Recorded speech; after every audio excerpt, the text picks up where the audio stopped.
we were hoping that this would be a mix of retired librarians and new student librarians. And I recognize all the names on this list, so I don't think these are student librarians who are here with us today.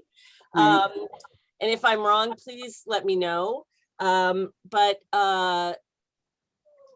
I think the whole gist of this may have to change a little bit, in that maybe we need to do some brainstorming over how do we attract students to a group like this, or I guess, do we need a regular meeting of our retired and librarians? I'm not sure. One thing I've learned over the course of this last year with Zooms is flexibility is always important, because, you know, as they say, people plan and God laughs. So so I would like to know, you know, what brought you here today and what you might have been looking for in this meeting. I was gonna, you know, talk about the mission of AJL. I think all of you are familiar with the mission of AJL and all of that. Stephanie, you have your hand raised. Yeah, I'm just unmuting myself. So shalom, everyone.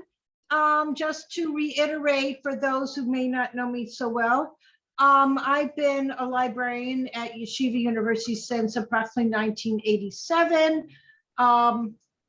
My first master's was in Tessel. I taught in Israel. I got my degree there. And I've been working at YU as first print reserves and now electronic, and recently scholarly communication. I am on the verge of retirement, but I'm hoping to extend that to another handful of years if I can, because I love what I'm doing. I am currently a mentor with ACRL New York. I was for many years a mentor with AJL, I think it's important to have a few people who are still working, who have expertise, who can talk about the trends, because, my dear friends, I belong to another group, the New York Library Club, which has become kind of moribund, even though we have a scholarship and we invite students, because there's such a generation gap, and you don't want that to happen too abruptly, or you really have outdone yourselves. And I just think it's very important to have hands-on experience, even to be able to suggest maybe an internship someplace, or, you know, a shadowing. Be practical, because the profession has changed so profoundly, even in just the past 5 years. You want to really be up on things. I think that's critical for retaining membership, but also for retaining brain power. Thank you. Stephanie, it's great to see you again. I remember when you did the mentoring, you did a very good job. Yeah, Stephanie, it's great to see you. When I heard you were part of this group, I thought, yay, it's been a long time. So good to see you, and thank you for all your work. And I watch, you know, Hasafran, and I'm always looking for posts from people, but I do worry that, you know, in my day, and I'm very thankful that things have been rectified, but it took so long to get that website up and going. I'm using this as a case in point, folks, that when you have people who are skilled working with other people who know enough, you know, we can keep on moving forward much more quickly. And I just see also when I'm on Zooms with more hipster type librarians, it's not just how they look and how they dress and how they talk, but there's just such a pilug, such a gap culturally between the generations. And as accommodating and as tolerant we can be, you know, we need to have a mixture of ages, I think, and experience. And then beyond that, very good to have people, and I've been saying this for years with AJL, who have public experience, whether it's in academic libraries or public libraries, not just, you know, synagogues and Judaica departments in academic libraries, because that's where so much of the practical expertise is. For example, people who are involved in publishing and making certain backlists available digitally as ebooks or hybrid. You need people who understand this from a very up close and personal perspective. And I think young kids are getting very involved with the technical aspects of librarianships.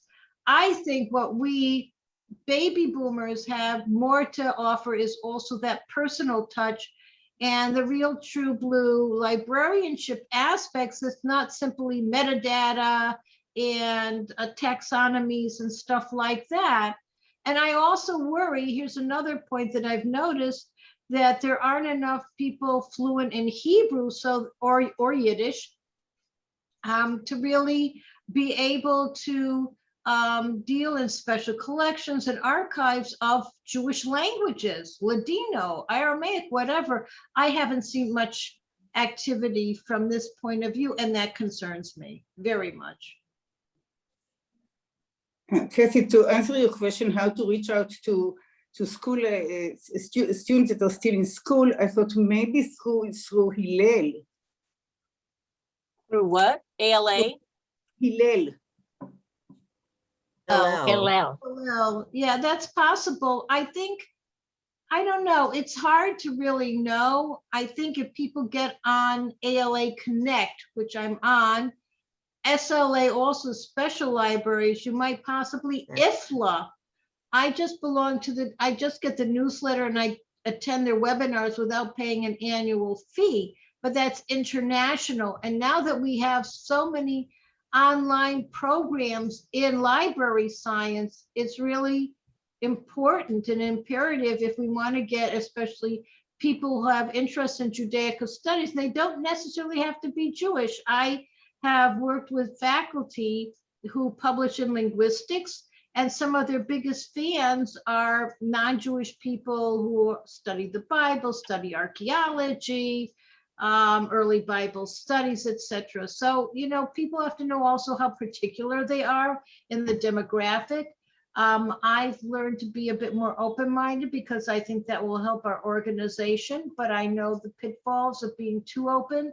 So I leave that for, the more vatikim of you to make those decisions. Amalia, yes. What I'm wondering is if we shouldn't look. The reason we started this we wanted to do this roundtable was because we had a lot of new members join who were at student member level, and so we wanted to welcome them and give them some form of resources.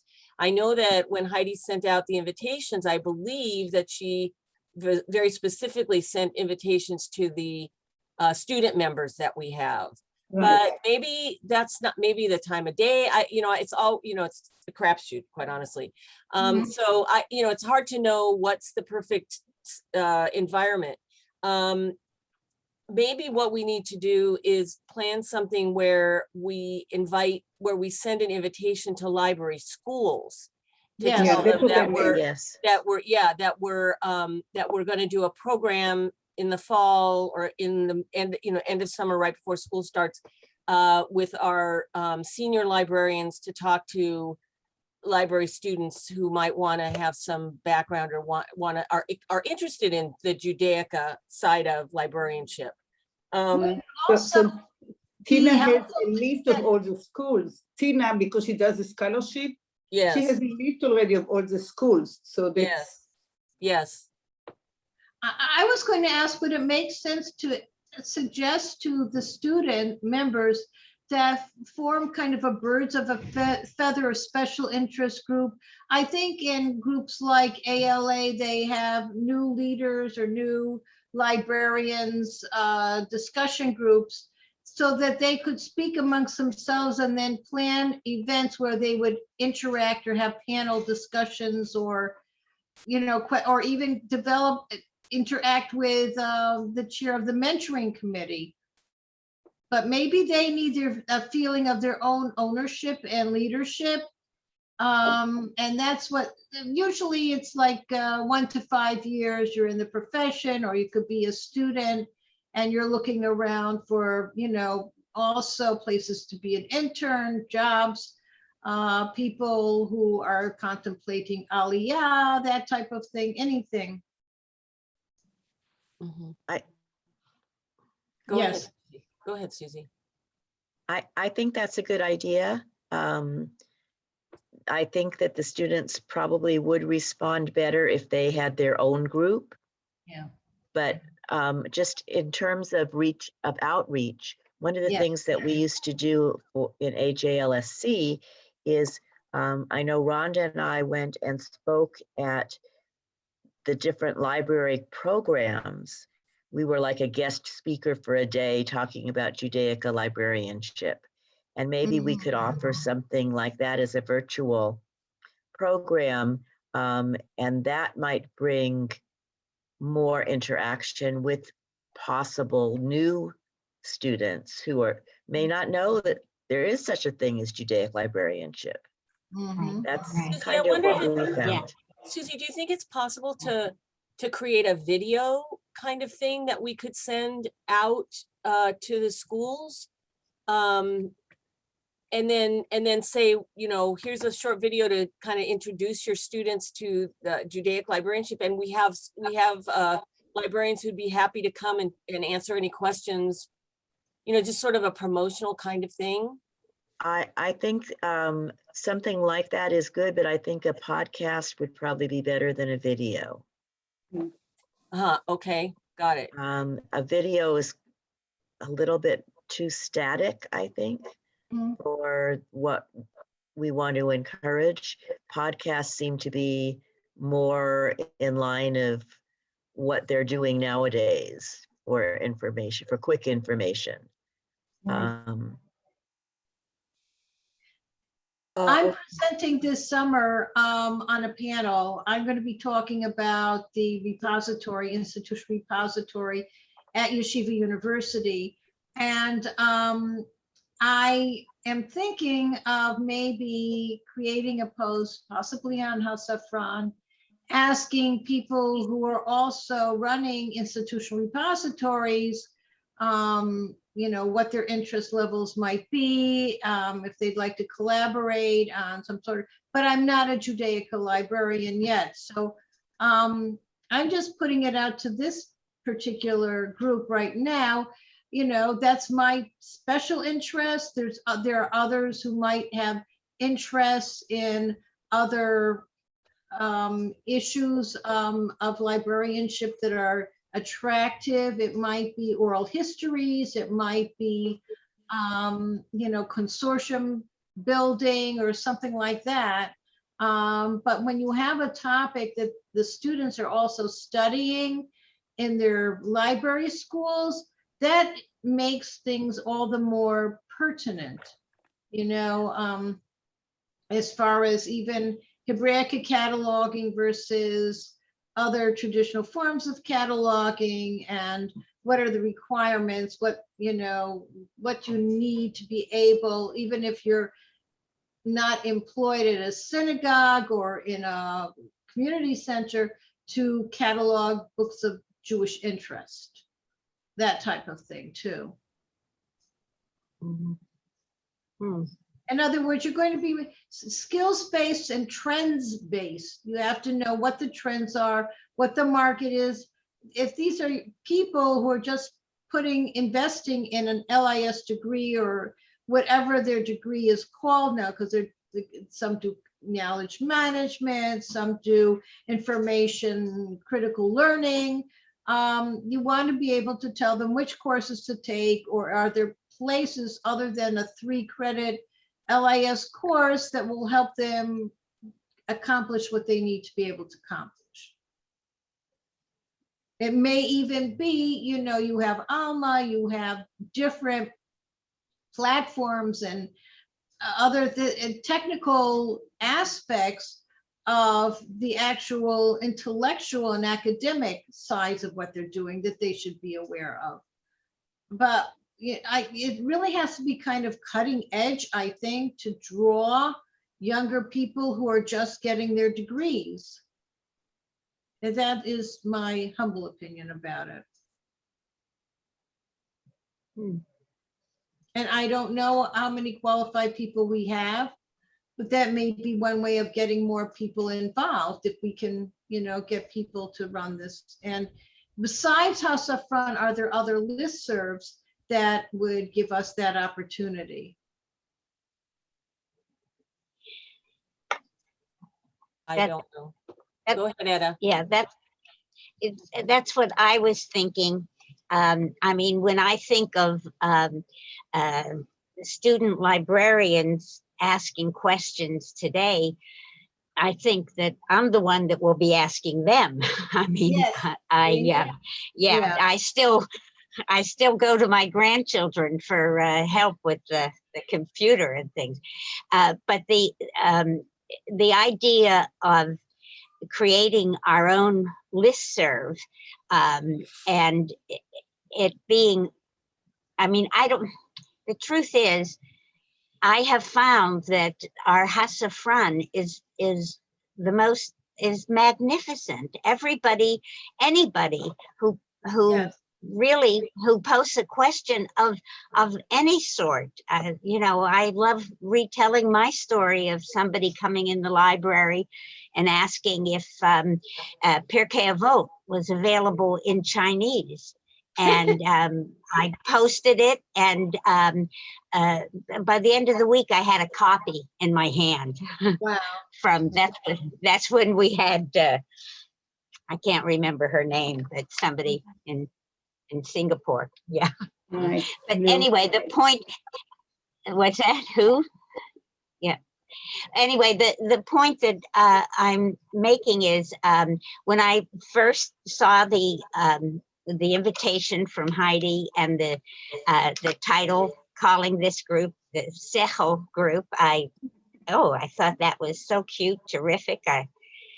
But when it comes to the Sekhel, I'm not going to be a good source to give information to the newbies coming. I don't You think know, that's true, Etta. I don't think that's I agree. true. And I think you're selling yourself short a little bit. I think you have created quite something in your little world of Florida down there with your salons and all those kinds of things. So it may not be that you're, you know, I think it's sort of what Stephanie was saying. Everybody has a skill set and everybody has a something that they're passionate about.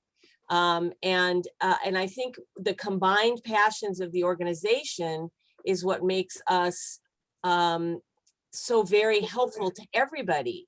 So, you know, I may not send somebody to you because, you know, they have a question about, I don't know, Pirkei Avot in Chinese or whatever, but I would definitely send somebody to you to say, hey, I know somebody who does these wonderful salons every Sunday and it gets enormous amount of people. You should, you know, if you want to do something that really shows how your library can be of use to the community, I would send them to Etta Gold. So I'm just saying, it's not like, I don't believe that it's our job in life to be expert at everything. I think it's our job in life to have a passion about something and to take that passion and do whatever you can with it. So like I say, I think we have a lot of passionate people in this organization and a large skill set. That's what this Sekhel Circle was supposed to be about, is, you know, how we aren't, you know, I was hoping that we would get some of our student librarians here who could ask questions, and not that every one of us could answer every question, but that there'd be somebody who could answer, or a way to direct people to the right person, right? So the question, Jim and Susie, is, do you want to reach out to students that are not yet working in a Jewish library, or to people that are already members of AJL and are students? Well, I would say Elu ve'elu, Yes. all the different I groups. agree. Not only that, by the way, there's at least one name I don't recognize on the list of participants. So if that is a student who's willing to speak to us and say what her needs are, that would be very nice. I've also noticed there's a trend of PhDs being hired into Judaica librarian positions. And they may have different requirements. Some of them may actually need some basic intros to library skills, general library skills, but a PhD may need instruction in basic reference tools, Judaica reference tools, Hebraic cataloger, there should be a cataloger, collection development, and the practical things about how to go about collection development, who are the dealers and so on. And there's no reason why experienced librarians, even a few retired ones, can't be very useful to them, or if they need advice about answering reference questions and resources and so on. Those are different skills that different people have. I think those are also candidates for advice. And Right. also helping them perhaps in areas of Judaica they don't know that they may need for their jobs. Those are all good candidates. But I think students who want to go to library school, students who are in library school, they're all people we should be trying to attract. I like Susie's idea of the podcasts.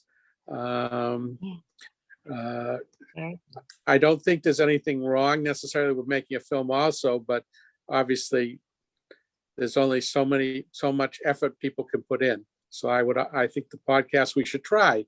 If it doesn't, podcast can always be adjusted to become a film afterwards, I would assume. You can take parts of it. So that's my thoughts on that. Hi, Michelle. Hi, Michelle. I'm just wondering if maybe instead of focusing on students, like you're saying, Jim, there are a lot of people who may need the help of this circle of intelligence. And I think you make a good point, because that's come up before, that a lot of PhDs are being hired into these programs and they know nothing about librarianship at all. But they've got a PhD in Judaic studies or whatever, whatever their background is. I'm just wondering if maybe we oughtn't to have this Sekhel Circle periodically, just to say it's, ask the librarians, or ask the experts, or ask the people with a lot of background. I don't know. I mean, I'm wondering how we can reach out to people and not, I don't want to limit it in any way. I think what I'm hearing is it doesn't have to just be for students. There's a lot of people with a lot of questions. And here are a lot of people. We've definitely seen that at the roundtables as well. Yes. Those are topical. This could be more of an open, just come and chat. Yeah. Yes.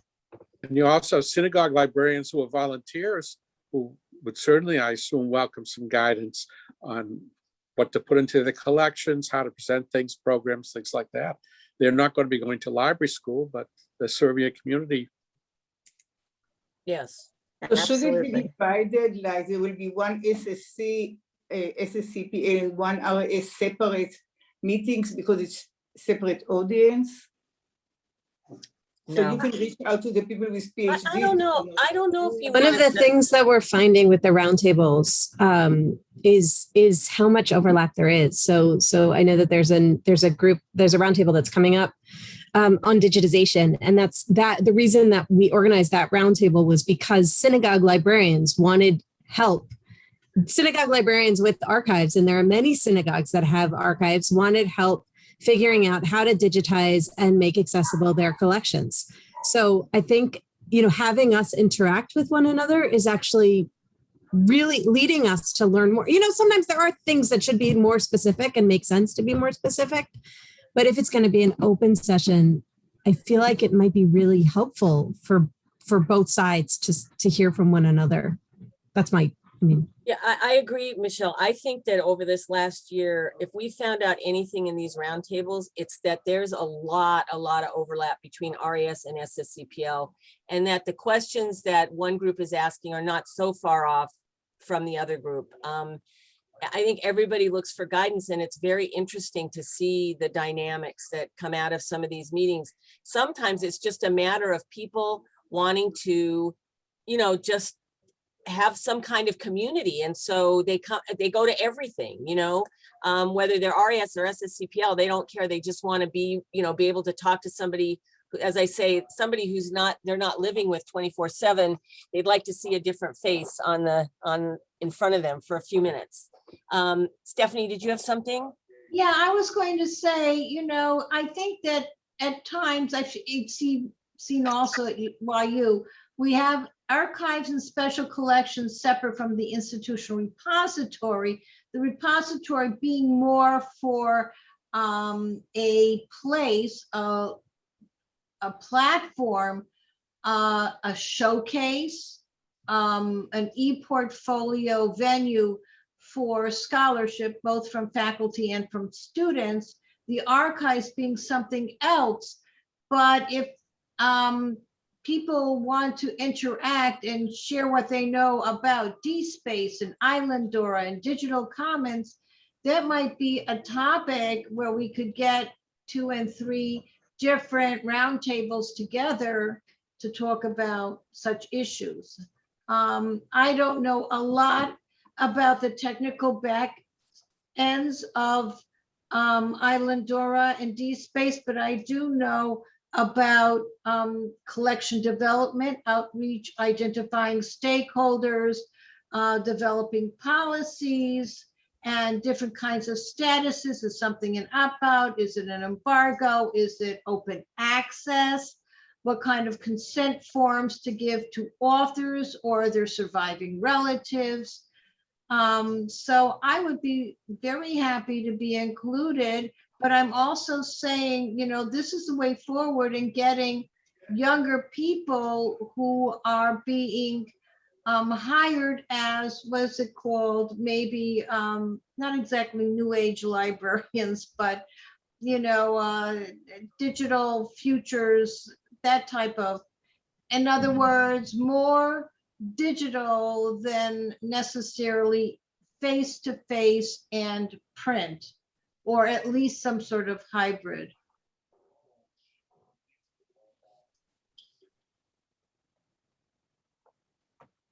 Thank you.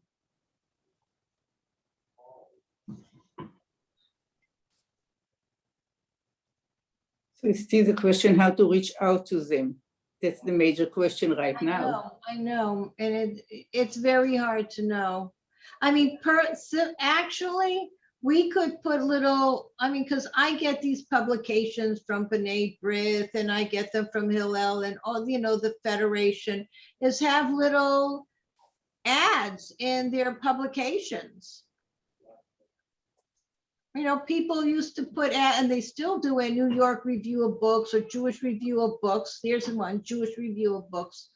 Moment Magazine, you know, commentary. I know some of these Jewish publications that Hebraica, Judaica librarians might be looking at. So Page doesn't exist anymore, right? No, but Page does. They just had a conference last week. Oh, Yes, they they did. do. That's what I thought. Sorry, So KJM. No, never mind. I don't know about Cage. okay, but I'm Page, saying these yes, Jewish, the Page. Cage does. boards of Jewish education should certainly have a spot, a place of pride for librarians and information specialists. And we should be on in their, you know, good books and their address books, and we should be probably advertising. I mean, that's my humble opinion.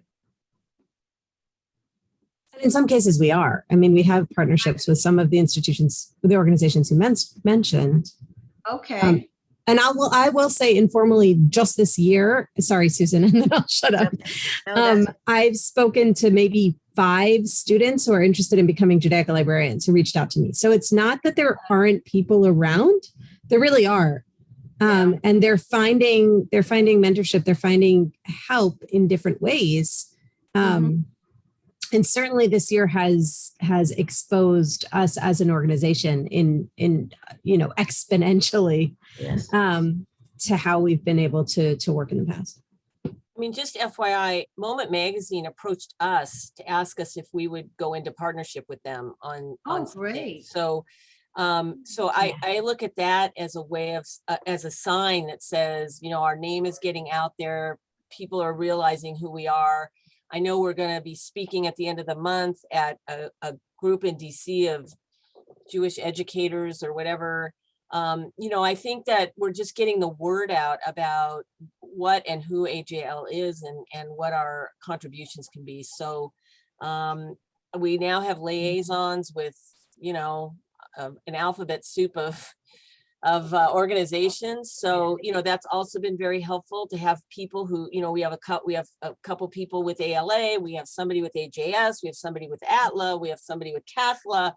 I mean, we have, you know, it's kind of remarkable how many organizations there are that have some kind of crossover with us that we can be of help to them as much as they can be of help to us. So yeah, go ahead, Stephanie.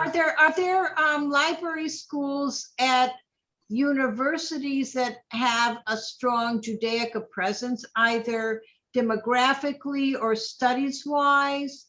I would assume there's a place in California, I think Baltimore, you know, I'm just trying to think. We have American Jewish University here in California. Yeah, that's what I was thinking. Yeah, but I don't believe they do not have a library program, right, Susie, thanks. Oh. They don't have a library program. I'm not aware as yet of anyone that does. Michelle, are you familiar with? Yes, Susie, go ahead. We used to partner with, oh good, I lost the name. They're at USC. Oh, HUC, HUC, yeah, with yeah. HUC, Yeah. and they sponsored our classes, our professional development classes, and Oh, Brian, write that down. yes, Yes. and they were wonderful, and we also, over the years when we used to offer classes at the different conferences, we did things through Madison. Right, a long time ago. Yeah, and they also sponsored our professional development classes. So I think both of them are interested. I know Barbara Leff many years ago reached out to various universities and library schools to see if they would offer some type of a program for Judaica librarianship, not as a degree, but maybe as a certification. And we had a little bit of interest from some of the library schools, from Gratz. I think we had some interest in doing something, but there, as far as I know, there was no follow-up to any of that. So those are places that did show an interest. But I think now Jim is right. A lot of the places that are hiring librarians are looking more for the academic degree and figuring, oh yeah, well, they'll get their librarianship information on the side. Or that's exactly why this program I went to was created, because NYU required a master's in the subject area and a master's in library science. So they partnered with Long Island University to create this program. As far as the international question, Stephanie, I just came off this conference of Judaica curators sponsored by the National Library of Israel, where they were discussing all the same questions that we discuss about continuity, about, the digital world, about collecting, about all sorts of things, obviously more on the RAS side, but there is, and they have a group of South and Latin American Judaica librarians that they've been cultivating teaching. Same with the European Judaica librarians that they've been working with. And I've been constantly on this with Yoel Finkelman, who's the Judaica curator there, about why aren't they partnering with us?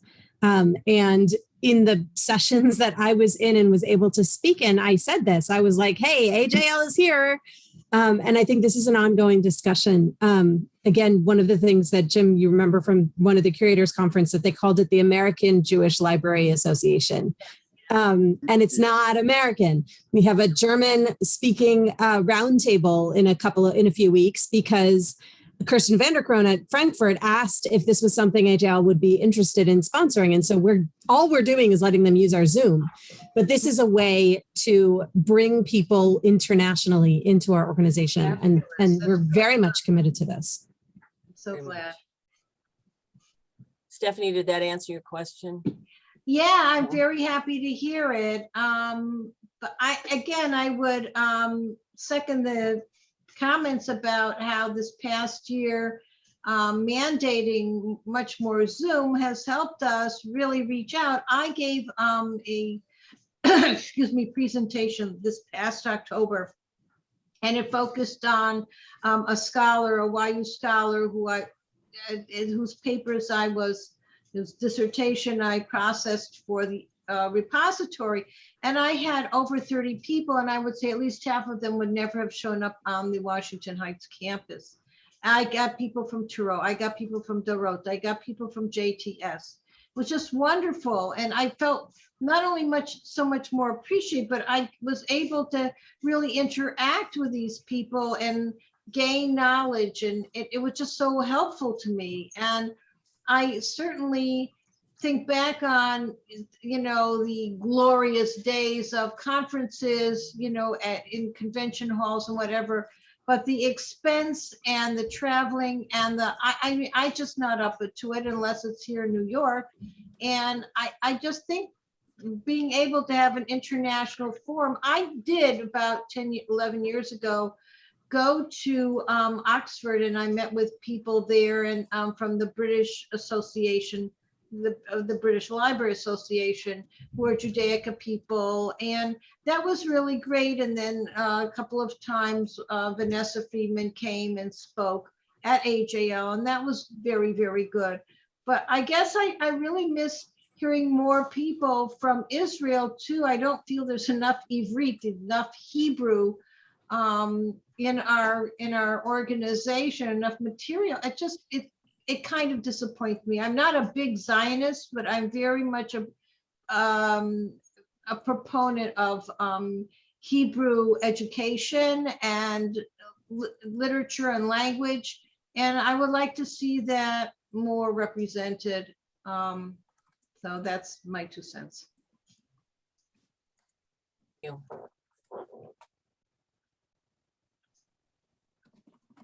Kathy, can I, so since I think about almost a year since I been exploring this different programs for like how we can partner, I always got the same message that we're such a small, narrow niche, like in terms of this partnering. Like I started having a conversation with AJU, and it panned out pretty, not quickly, but it did pan out at some point. And just it's not easy. I think there's interest, but it's moving forward to say we need to to show that we're not, even though we may be small, but we are still.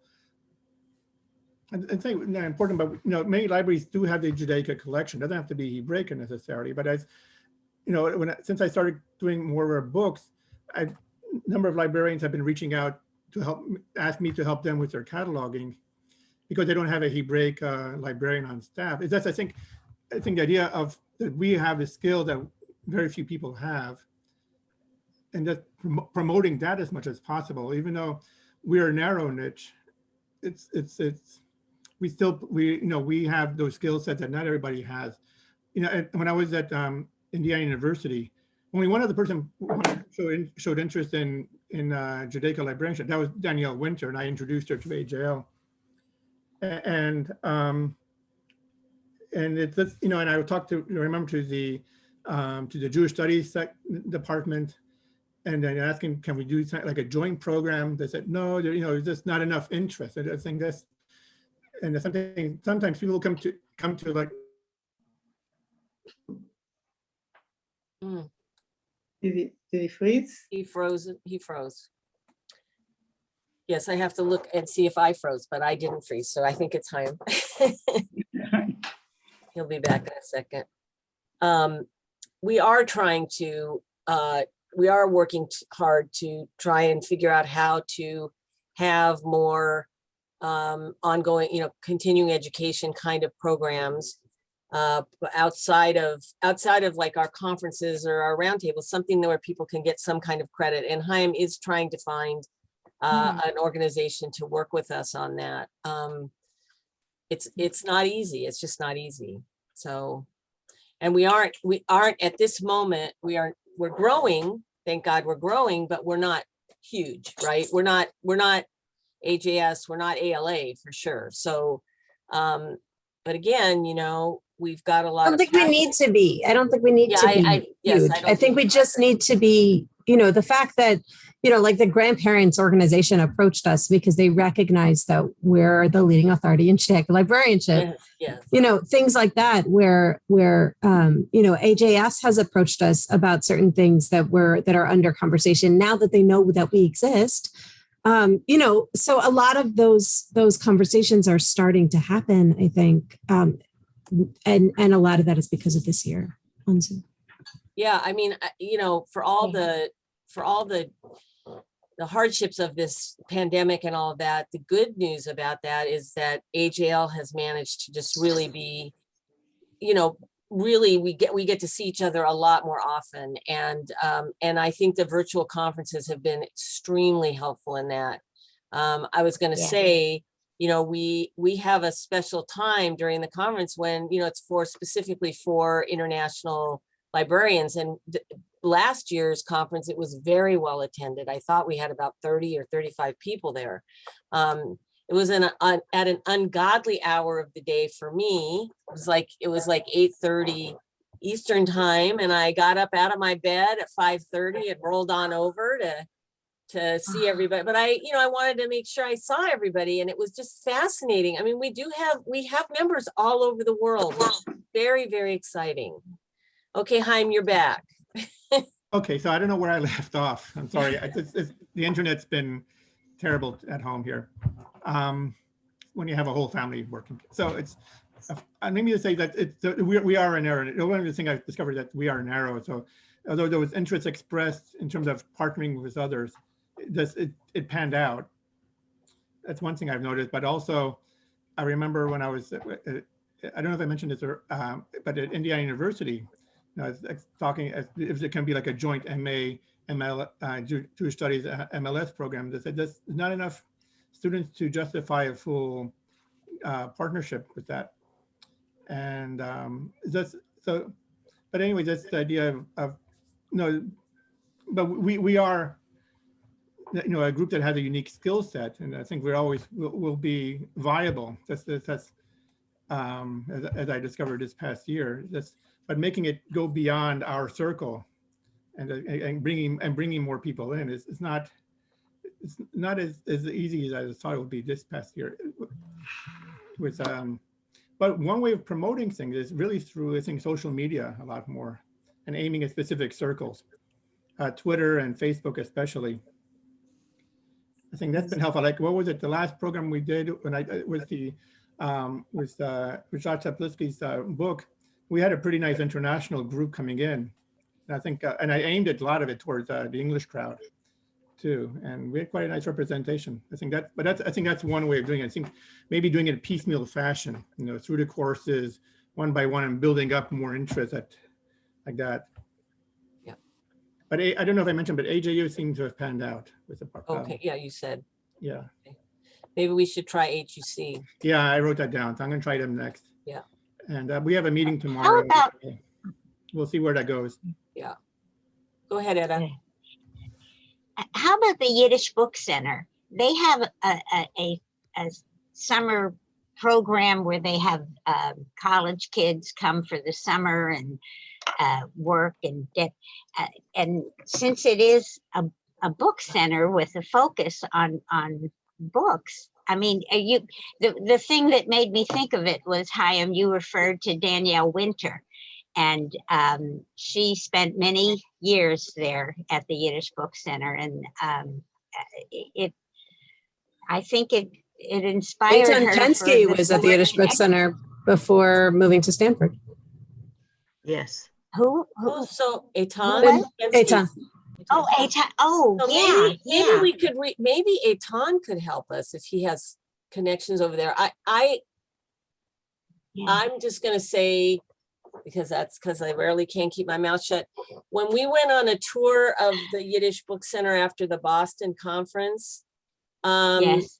I thought we were not treated very nicely there. Really? I didn't think that the librarians got the kind of respect that they should have. In fact, we got a tremendous amount of respect at the Eric Carle Museum of Children's Picture Book Illustration, and they went out of their way pulling Judaic artwork and all kind, treated us like we were the kings and queens of the universe. And then we go over to the Yiddish Book Center and it's sort of like, meh, you know, like, who are you? Why would you even be interested to come here? So maybe through a I ton, didn't we feel could, that way. you know, whatever. Yeah. Maybe through a ton, I love we could get some kind of link that would help us make a connection there. Because I think it would be, if nothing else, just to have a Yiddish Book Center AJL sponsored program in Yiddish literature or something. I mean, I think it would be Yeah.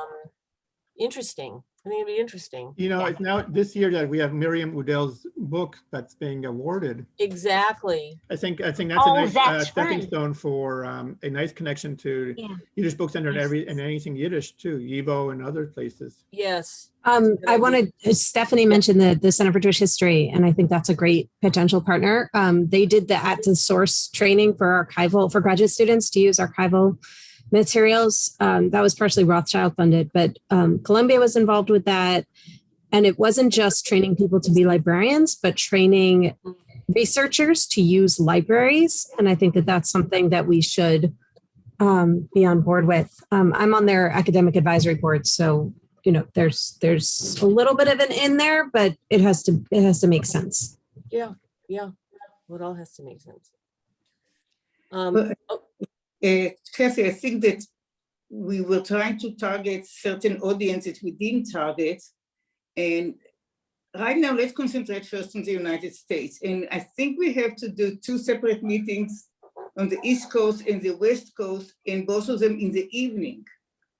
So maybe those people cannot come during work hours, and we can reach out to students or the people that Jim talked about that can, if we really advertise it correctly, in the evening hours. Yeah, you know, it's interesting, Amalia, because we have tried programs from early in the morning till late at night on Sundays through Thursdays. And what we're finding is that we get the most audience in the middle of, like at like this time, 12:30 Eastern time, 9:30 West Coast time. It's very interesting. And in fact, we get more, when a program is of interest, we get more Israeli or international people when we do it at this time of day. Right. We've tried stuff in the evening and we just haven't gotten the We did a numbers. survey. I don't have it easily available, but after the conference, we asked about, in our conference survey, we asked about what timing would be best for them. Sean, was that also in the strategic? It's in the strategic plan. The It was in the, okay. RAS said the afternoon, and SSCPL was afternoon, evening. So the RAS were willing to give up work time, and the SSCPL were saying after evening. But from what we've seen during the round tables, even though they answered that, the round tables in the afternoon have been getting the higher attendance with SSCPL. It's just so interesting. But yes, I hear what you're saying, Amalia. I think maybe what we need to do is a separate Eastern Western thing just to try it, because we've been doing a lot of trying of things this year, so we can keep trying. You know, Go ahead, Chaim. I Yeah, just want to point out that we have about 5 minutes. yeah, and I have to get back to work too. But what I've Mamalia Levy and I were putting together fall scheduling. We thought about varying the time and days of the week and everything, but I've noticed we pretty much fell down like at the 12:30 time slot, because even though you give up the East Coast where you have their lunch hour, you don't want to be too late on one end of the world and too early on the other end of the world. Right. And it's smack in the middle, and It seems to accommodate a lot of people. accommodates more. And the cataloging committee, who has a meeting right before the conference anyways, this came up as a question. And people said, oh, how about 9:30 in the morning at East Coast time? I said, that's going to be way too early for, let's say, for Nancy I agree. in Hawaii. It's going to be like 3 a.m. for her. But it just seems to be the most convenient time for, like, it's not, you're not going to please everybody. That's going to be the thing. No, You can't. no, and sometimes you just have to, you know, Just have to you bite have the to bullet suck and it say, up wherever okay, you yeah. are, right? But Yeah, and finding the right day of the week too is hard too. You know, you're trying to Yeah, but balance. well, we thought Sunday afternoons would be perfect, and then all of a sudden, nobody was coming mean- on Sunday afternoons to anything, and so, I don't know, it's just, But whatever. Tuesday seems to have been the one day of the week that had the most attendance from all the Yes. ones that I've been attending. Yes. To. Yeah. Yeah. I don't know, it's trial and error, the whole thing. You So just I- can't please all the people. I mean, everybody has different schedules. We're dealing with, you know, last year's conference had 13 time zones represented. You know, Right. and so Really? there's, yeah, it was amazing. Yes. So really, Right. It was an unusual time also because kids were home. Yes. So, Yes. right. you know. Yeah, yeah. Yeah, I mean, so but the think, good thing is we record all of these, so people can, you know, if they can't attend, they can, if they're a member, they have access to it. So that's the good part. Absolutely. So I just want to thank Susie and Jim for agreeing to do this. And I'm sorry it didn't turn out to be exactly what we had dreamed that it was going to be. And I hope that we can try and figure out a way to make it more what we thought we were going to have. But it's always good to see all of you, and the amount of information you all carry around is valuable and important. And I really want to find a way to, you know, put that to very good use and rely on it as if you're a resource. You're all resources for this organization. And so I appreciate all of you joining us this morning for this, whatever it was. Yeah. I mean, it's just good to see everyone. Bye. Good to see It you. is good to talking see to everybody. everyone, and It's very thank good you. to see everyone. So thank you so